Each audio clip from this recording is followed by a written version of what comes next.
Hey everybody, it's Pete A. Turner, executive producer and host of your Break It Down show. Get this, we've got Victor Davis Hanson back on the show. And look, here's what, for those of you who don't know, you hear a lot of times about Victor's work commentating on political aspects and how historically things match up and everything. And so he does a lot of stuff about, he wrote a book called I think it was The Case for Trump is what it was. And he talks about Trump's point of view and it looks at like, these are the things that actually are working that he's done.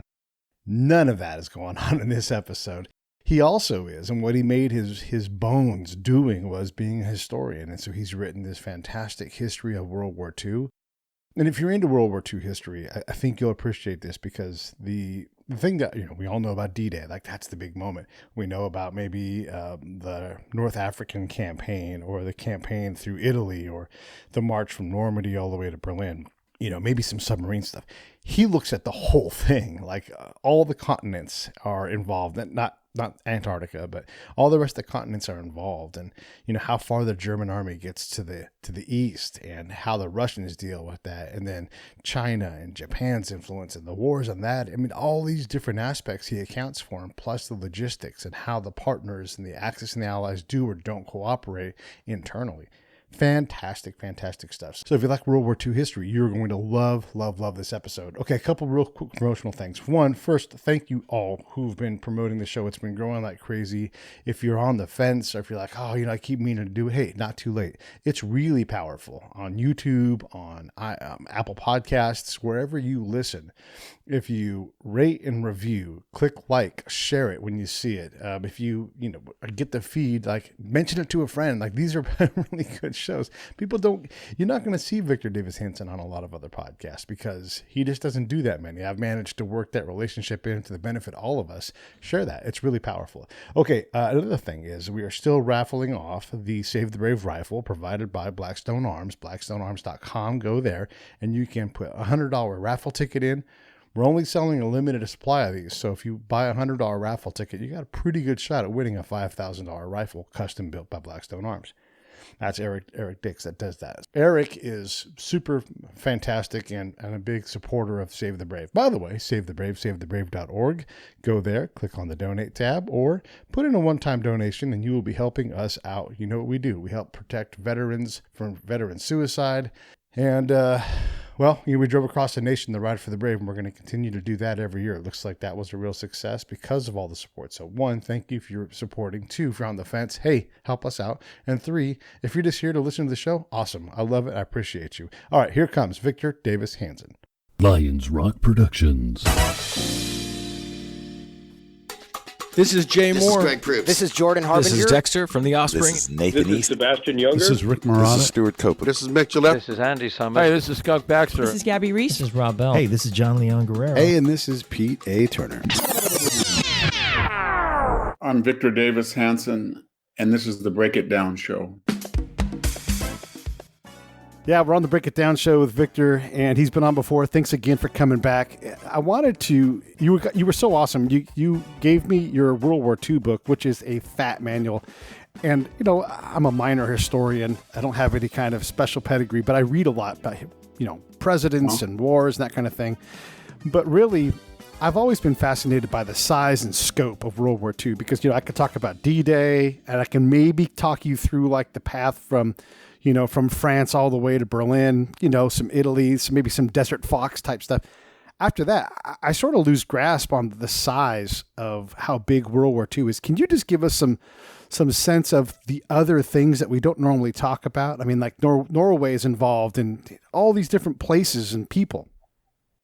Well, it's big in every sense of the word. It's big geographically, and that would mean that the war was the first genuinely global war that involved every continent, from the Arctic Circle to Australia to Africa to Latin America, North America, Europe, and Asia. And at one point, the German Nazi Empire ranged from Norway's Arctic Circle all the way down to the Atlas Mountains in North Africa, and then from essentially all the way from the Eastern Mediterranean, all the way to the Atlantic Ocean, and a little bit further north, all the way from 18 miles outside of Moscow to, Calais. In terms of the number of killed, somewhere, it keeps being updated, but the total, somewhere between 60 and 80 million people died. The worst catastrophe, whether human or natural, in the history of civilization. There were, I think, finally only 15 or 16 nations that didn't take part. So there were over 1 billion people fighting at one time or the other, or committed to the war. Mm-hmm. So it was unlike anything that we've ever seen before or since. And the orders of magnitude are staggering. China losing 15 million people, Russia losing somewhere around 20 to 25. Some ways the war could be reduced to a simple reductive idea that it was largely a story. If you look at the 40 million or 45 million people who died of Japanese and German soldiers killing people out of uniform in Eastern Europe, Russia, Southeast Asia, and China, and the Pacific. So that's just pretty much where most people died in the war. Yeah. That brings up a question when you talk about like the Japanese action in the war, and we never talk about the Chinese front, any of that kind of thing. But how is it? I attribute it to movies. Why is it that the Japanese get off so relatively easy in terms of their legacy? We use Nazis as the bad guy for everything. They're the world's greatest heel. But I mean, you look at the actions of the Japanese, and it's comparable. And I'm not trying to justify the Nazis, but it's just, why is it that historically, as I think it had a lot to do. I think it had a lot to do with the way the war ended. There was a lot of guilt over. It was very paradoxical and ironic. There was a lot of guilt over dropping the atomic bombs, which probably together killed about 150,000. Not a lot of guilt about firebombing the Japanese cities, which probably killed 3 times that number because it was a conventional weapon. And then the irony of it was Japan was never fought over, the homeland, other than Okinawa, which has always had an ambiguous status with the Japanese. And so they never really, in some sense, although they were bombed, they didn't fight on the soil. And so when the Americans came in there, they didn't know what to expect. There wasn't a sense that they had been humiliated, defeated, and would be submissive in the case of Germany or Italy. And so almost from the very beginning, the United States allowed Japanese authorities to retain the emperor, and they made a myth that he didn't really participate in the early aggression in the 1930s. He was knee deep in it.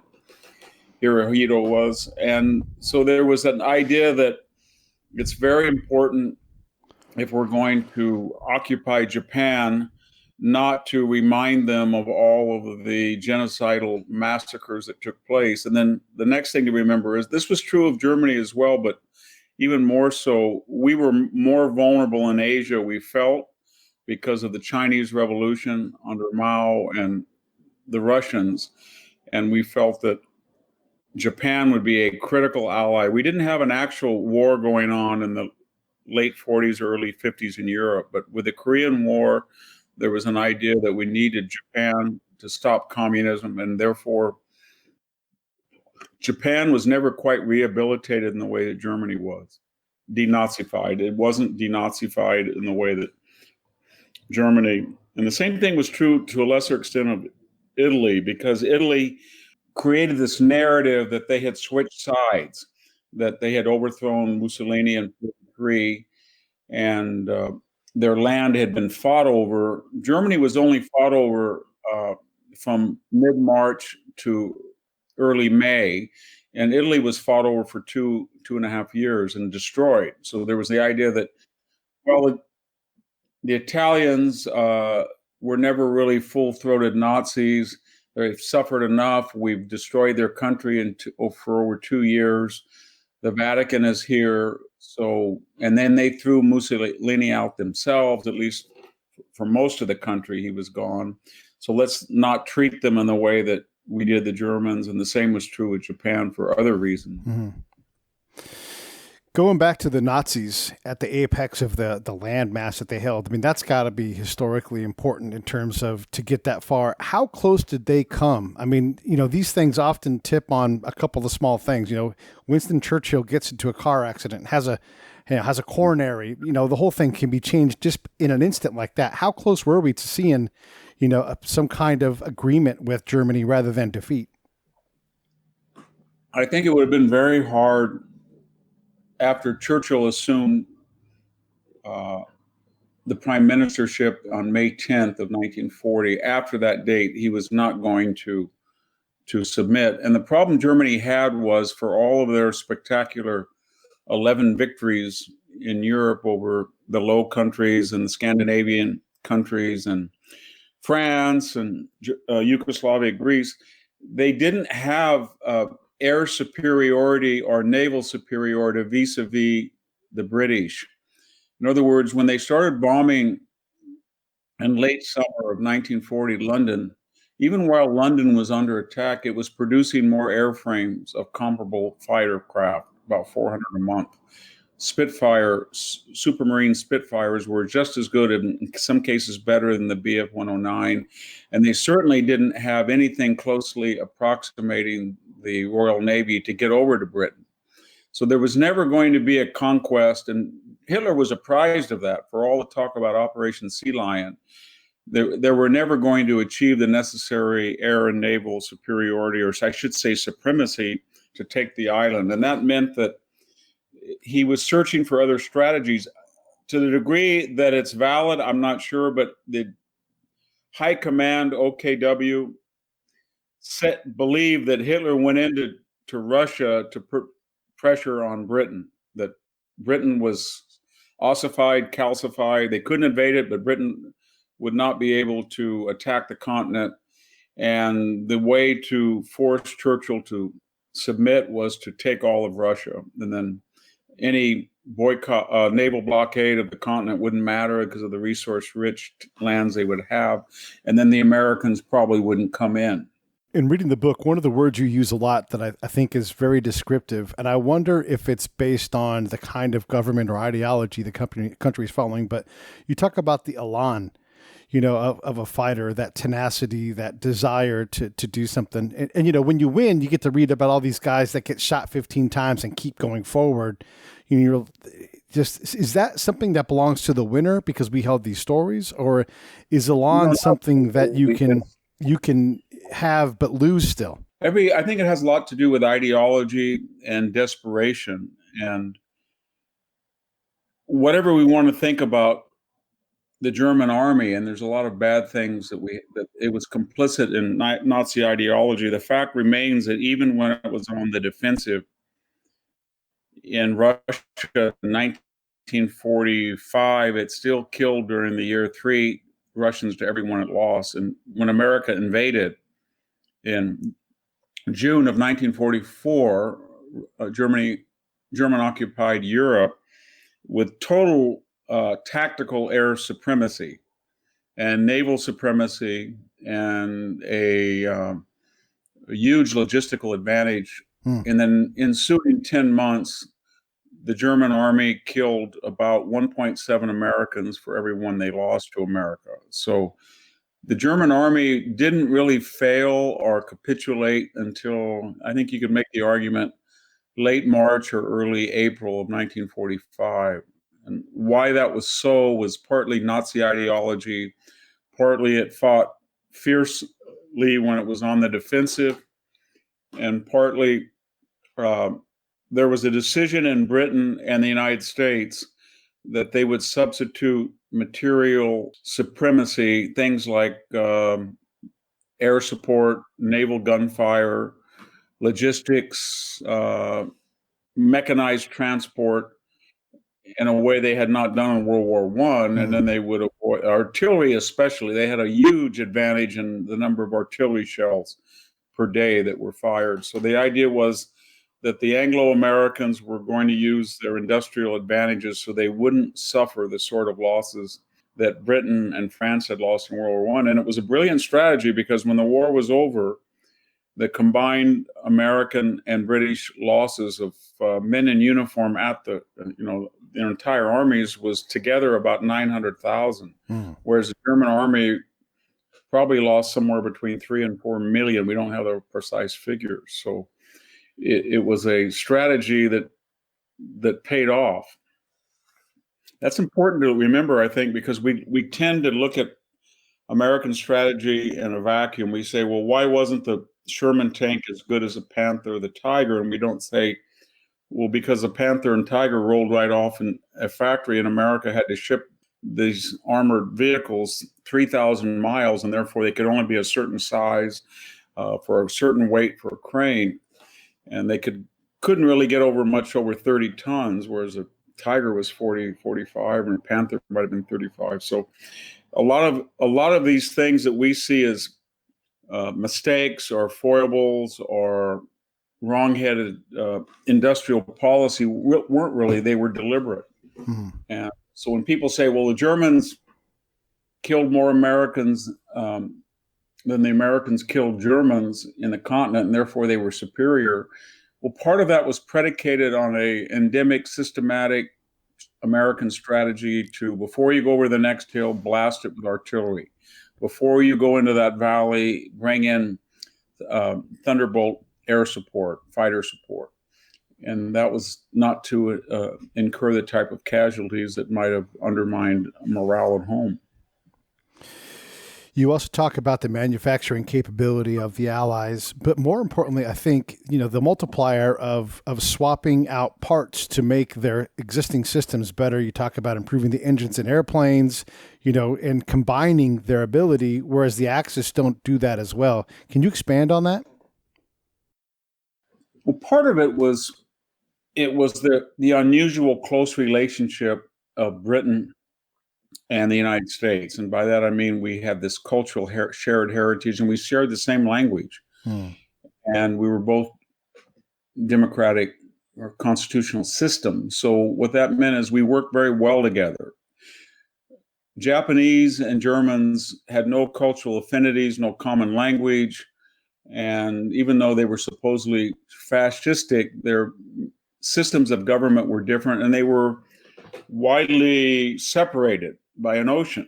And Italy and Germany should have worked more closely, but Germany thought that it was such an asymmetrical relationship that Italy really couldn't contribute. Whereas in the United States, there were so many weapons. If the Sherman tank could not penetrate a Panther or even a Mark IV German tank, then the British said, we have this 17-pounder that we can put into the Sherman turret, and it will penetrate even a Tiger hull.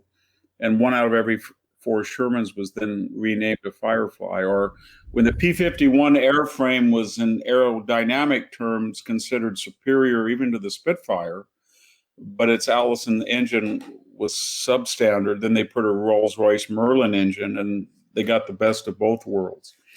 And that was true across the board, with Americans contributing to British. But when we were off Okinawa or off the Philippines, and we discovered that we really didn't have an answer to kamikaze bombing of wooden aircraft carrier decks, the British that we had sort of caricatured as their carriers were too small. They didn't have enough planes. Well, it turned out one of the reasons they didn't was they had armored decks, metal decks. And so they were much better able to withstand kamikaze attacks, and they helped us off Okinawa. So there was a lot of exchange and mutual aid and reciprocity in the way that the Germans just were never capable of. Yeah, that makes a lot of sense. We never talk about the Indian Ocean part of this fight, and probably because that wasn't in the Americans' interest. But can you talk a little bit about the role of the fighting in that part of the world? Yeah. The thing to remember was that there was a big discussion among the high command of the Japanese about how overt you should provoke the British Empire or the Americans in late 1941. And by that, I mean, when they looked at the landscape of the Pacific Ocean, Southeast Asia, and the Indian Ocean, they discovered that many of the most valuable assets in terms of oil or rubber or rice were orphaned. French Indochina no longer existed because France was under German occupation. The Dutch East Indies that had the ability to supply almost all of Japan's oil if it need be, the Netherlands did not exist after June 1940. And the same was true. So French Indochina, the Dutch East Indies, and there was a large part of Malaysia, very rich in rubber, that the Japanese might have been able to carve away from the British without going to war. And my point is that there were people saying, sidestep the Philippines and Singapore, expropriate these materials, and you can have a free hand in China, Southeast Asia, create, and then build up your reserves and attack these countries. But they were, as they said themselves, infected with a victory disease, and they had this idea they were racially superior to, and their first 6 months where they ran wild gave them unjustified imaginations of victory. But the thing also to remember on the Allied side was there was a plan when we, after Pearl Harbor, discussed among the British and the Americans, and it wasn't really codified in print, but you can see it from minutes of meetings or the big three, and that was the Americans were going to go into Tokyo and cut out the cancer, and the British were going to ensure that the Japanese forces in the field, especially in Burma, were not going to endanger India, which had sort of a separatist movement, an appeasing pro-Japanese movement. So when we went into the Pacific, we sort of ourselves bifurcated. We had MacArthur and we had Nimitz and the Marines. But the point was, whether they disagreed on the particular trajectory, they did agree that the purpose of the Pacific War was to get to Japan and physically prevent that government from utilizing its industry and war, where the British said, since you're going to do that, what we're going to do in the meantime is prevent India from being lost and reclaim our colonies in Burma and Malaysia to the extent we could. That was a source of a lot of disagreement between both of us. Yeah, it's and again, it's back to that ability to do the wartime diplomacy thing. Just out of curiosity, did anybody go down to Antarctica and just fire a shot just to say that, hey, we were down here too? I don't think so. They did in the Arctic because the British, through Archangel in the Arctic Circle, found a way to supply the Russian army, especially the forces trying to relieve Leningrad. Mm-hmm. And there was, the Germans had used areas between Sweden and Norway for their iron ore, et cetera, but not in the Antarctic. The closest we got, the main thing, I mean, the Graf Spee was in South American waters when it was scuttled.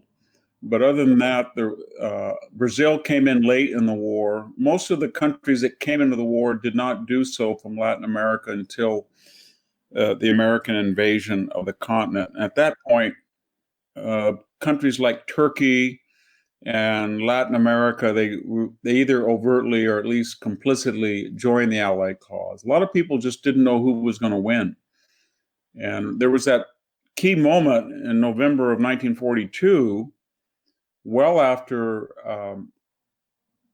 the failed 1941 German offensive to take Moscow and Leningrad, that if you looked at the map, actually the German army was further east than it ever had been. And it made a fateful decision of not focusing just on the Caspian Sea oil fields and the Caucasus, but instead it bifurcated and went up to Stalingrad. But even as late as, say, November 15th, it had taken the Crimea. The Axis powers were, all the way to the Don River and beyond in some cases. And the Japanese, while they had been checked at Midway, and everybody thought, well, that's the end of it, they had been very successful in a series of at least 2 or 3 of 5 naval battles off Guadalcanal. And by that, I mean, I think you could make the argument by November 1942, there was only one operational carrier left. The Wasp had been sunk, the Hornet had been sunk, the Saratoga had been torpedoed, the Lexington had been sunk, and the Enterprise was the only one operational and had been attacked. Now, the Essex carriers were going to change that and degree. And then if you look at North Africa, the Africa Corps was about 90 miles outside of, about 100 miles outside of Alexandria. Wow. And on its way to Cairo. So for a brief moment, the Axis had recovered, and it looked like, say, November 1st or maybe October 1st, there was a good chance that the dream of Germany of linking up their Africa forces with forces in Russia and getting the oil fields of the Middle East and cutting off the Suez Canal, and the Japanese knocking out China and destroying the carrier fleet of the United States, it was almost there. Then it just vanished when the U.S. And British industrial output kicked in, as they did at the turn of the year in December of 42, January of 43. That's where the big increase comes from. Do the Axis powers know this at this point? Or because, in the moment, you're not sure. You think you got a chance. You're going to, try these different things. There's always possibility. But did they know in 42 that it was over? No, they didn't think they were, at least they didn't. There was a lot of argumentation that they had made some strategic disastrous mistakes. And one of them was the decision. And by 42, they were looking back and they were saying, despite the huge victories in the Ukraine in 41, the diversion from Moscow had been a mistake, and they probably could have taken Moscow in August of 1941, and that would have had enormous symbolic value. There was a lot of people who felt they could have won the war had they not declared war on the United States, which probably would not have declared war on them. So there was, and most people couldn't quite figure out on the Axis side why there was no coordination between Japan and Germany in attacking the Soviet Union. And at the time, people in the Japanese and German public wondered, but there was a lot of hostility because when... Hey, this is Pete A. Turner from Lions Rock Productions. We create podcasts around here, and if you, your brand, or your company want to figure out how to do a podcast, just talk to me. I'll give you the advice on the right gear, the best plan, and show you how to take a podcast that makes sense for you, that's sustainable, that's scalable, and fun. Hit me up at pete@breakitdownshow.com. Let me help. I want to hear about it. People in the Japanese and German public wondered, but there was a lot of hostility because when Germany... on August 23rd, forged the Molotov-Ribbentrop Pact, the Soviet Union was actively at war with Japan, around the Mongolian border in Manchuria, and the Mongolian border. And there were people who said in Japan, so we had the Pact of Steel, or at least the beginnings of it, and all of a sudden our German allies have allowed Russian reinforcements from Europe to go across the transcontinental railroad, and now we're fighting Marshal Zhukov with more resources. So they quickly made peace.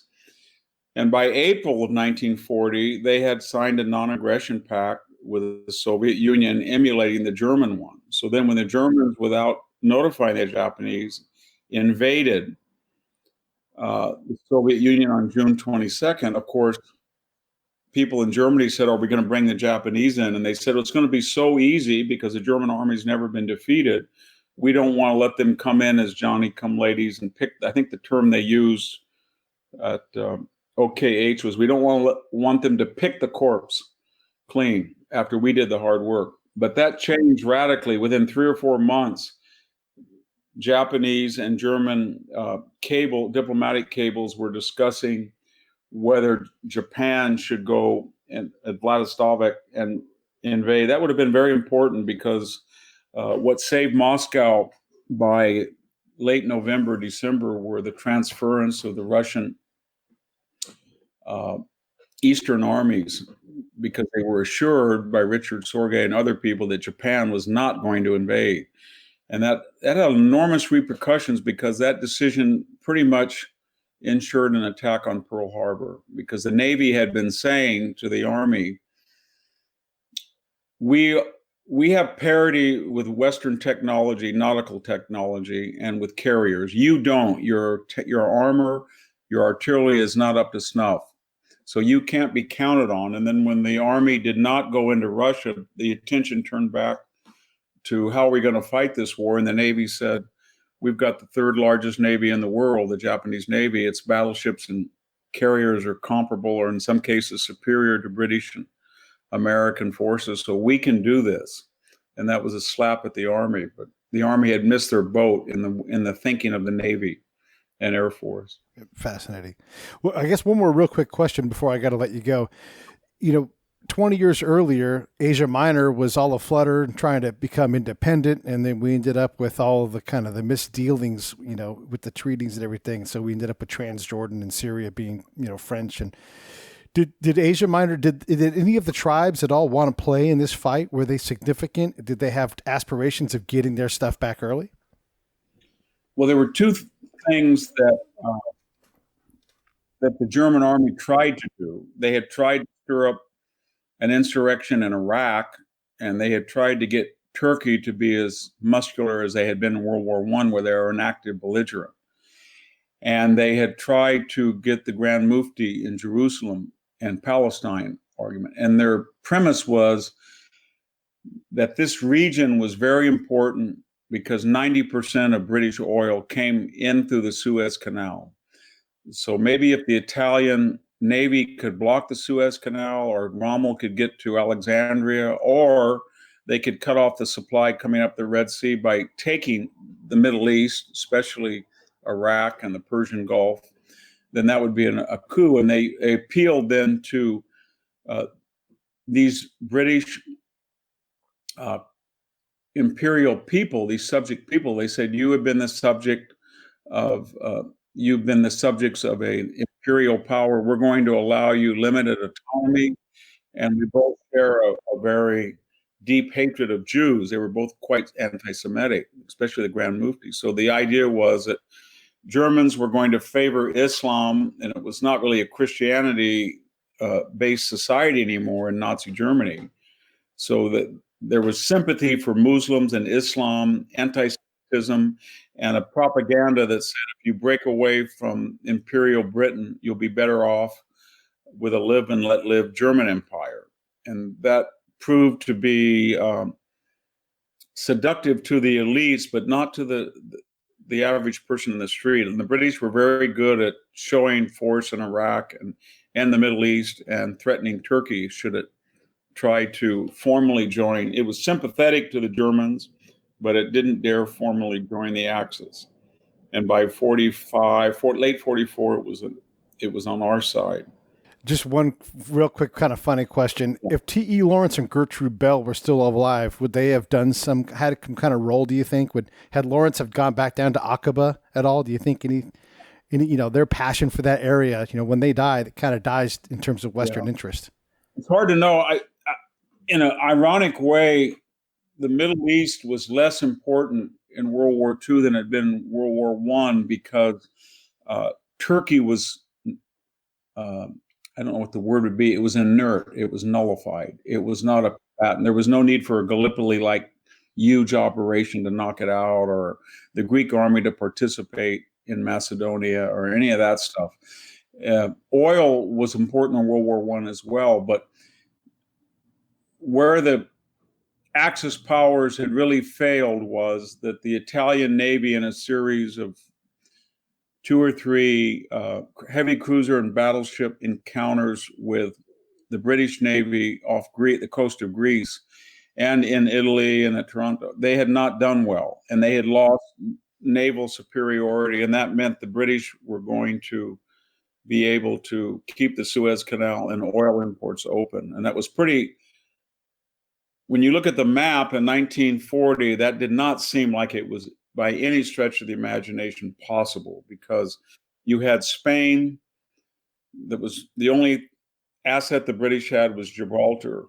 And then you had pro-Nazi Spain, and then you had occupied Vichy France and occupied France, and then you had the Ally Italy, Corsica, Sicily, Sardinia.